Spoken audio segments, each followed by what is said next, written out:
Vendredi 3 avril, première évaluation globale du plan Marshall, une évaluation en toute transparence, en toute indépendance.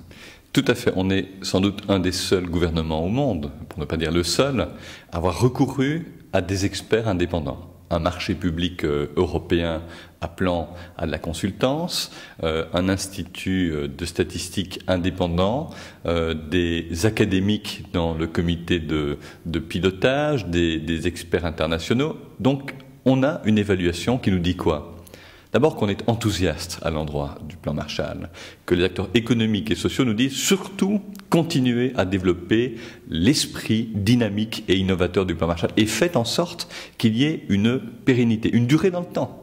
Faisons en sorte qu'il y ait, quelles que soient les majorités dans le futur, une poursuite, une continuation de ce que vous avez initié, en modifiant un certain nombre de choses, en ajustant en fonction des résultats d'évaluation, mais ça va dans la bonne direction. Alors précisément, quelles sont les choses à améliorer aujourd'hui?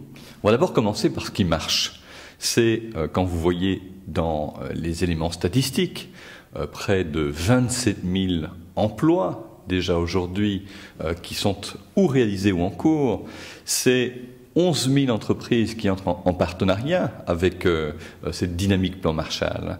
C'est également de nombreuses places de crèches qui aujourd'hui sont créés, des accueils pour les enfants dans la logique de collaboration entre communautés Wallonie-Bruxelles et la région wallonne qui a les outils du plan Marshall.